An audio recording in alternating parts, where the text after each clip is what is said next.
Hi, this is Eric Dodd from OmniFit, and today I actually want to talk about falls. So I'm going to show you a little image here, and I'm sure everyone has seen something like this before, a young child running, walking, whatever it may be, and falling. You know this happened to all of us. If you have kids, you definitely have seen this happen before.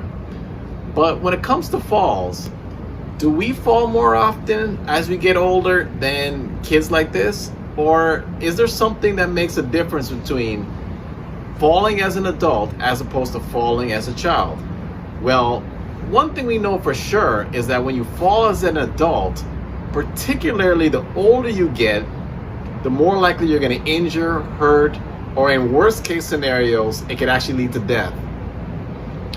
So there is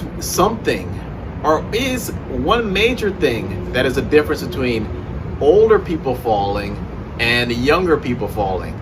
And that one thing is muscle fibers.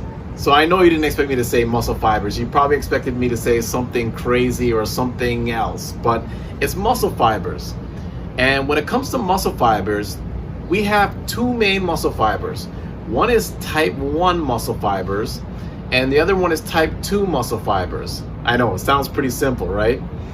The type 1 muscle fibers are more endurance-based muscle fibers. So you'll see people that tend to be long-distance runners or anyone that does any sort of endurance type activities, they have a lot of type 1 muscle fibers. Type 2 muscle fibers are a little different.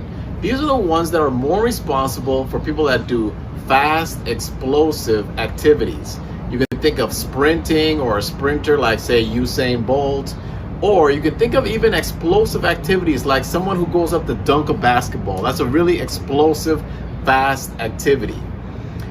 The reality of life is we're all born with both of these type of muscle fibers. All of us are different. The difference is, as we get older, the ones that are type 2, the faster twitch ones, the fast twitch muscle fibers, type 2 muscle fibers, we actually lose these faster than the slower twitch muscle fibers. So you may be asking, why is that important? Well, I'll tell you again, the main reason it's important is that when we fall or we're going to lose our ability to stay upright, that ability to catch yourself before you fall has a lot to do with your type 2 muscle fibers, your speed and your explosiveness, how quickly you move your feet. So we're going to talk about certain exercises you can do when it comes to type 2 muscle fibers that a lot of us really ignore when it comes to training or exercise for seniors. We talk about fall prevention and doing like static balance exercises. But one thing that I think often is lacking is the exercises that really focus on explosiveness, quickness, and being able to move our feet quickly. On that note, as I like to say, let's get into it. So one more thing before we get into it, I really want to emphasize ankle and hip mobility are very important to do some of these exercises. So if you're interested in me showing you some of these exercises, I've made videos in the past in regards to stretching and hip mobility for your body if you're stiff in these areas, particularly around your hips and your ankles. So check those out. And as I said before, now let's really get into it. The first exercise is a hip stability drill. So what I want you to do now is kneel on something. I'm on a cushion, but this could easily be a pillow or rolled up towel under your knees. After that, I want you to maintain that upright position and be able to swing that leg through and get it in front of you as much as possible. Can you do that? The main reason you want to do an exercise like this is it really tests that trunk stability. And trunk stability is important because if you were ever to walk and you would slip on something, it really helps that reaction time and that ability to swing that leg out in front of you to catch yourself before you fall. So you'll see in this example here, I've actually purposely not got my leg out in front. So if that's all you can do, work from here. But eventually, I want you to try to get that leg as far out in front of you. And of course, we got to use both legs. Try about 5 or 10. Have you ever done ladder drills? What they do is they force you to get your feet to move quickly between each rung. And the sneaky thing they do is to get your toes up, which is very important to prevent falls. Try it either forward or sideways, like I'm doing. I know what you're thinking. What if you don't have a ladder? Well, try this instead. Put something on the ground.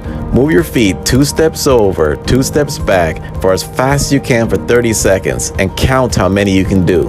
Have you ever used kettlebells? So I have 3 in front of me, 1 big, 1 medium, and 1 small.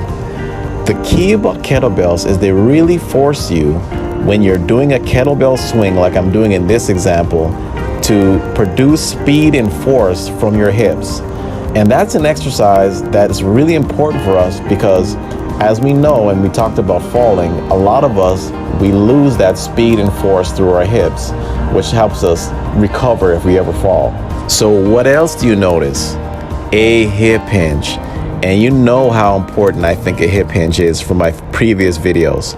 So I already know what you're thinking again. What if you don't have a kettlebell? Well, grab something that weighs something. So I have 2 light weights. You could even use cans. And as you notice, I'm still emphasizing that big hip swing, or that generating that power coming up. And the thing you have to remember is the swing comes from your hips, not your arms or whatever you're holding. And one more variation. If you want it to look like the kettlebell swing, just put your weights together like I just did and swing them right between your legs. So there you have it. That's my 3 exercises to help prevent falls. If you'd like to see more of these type of videos, send me a message in the comments. Thank you very much. This is Eric Dahl from Mommy Fit. Take care.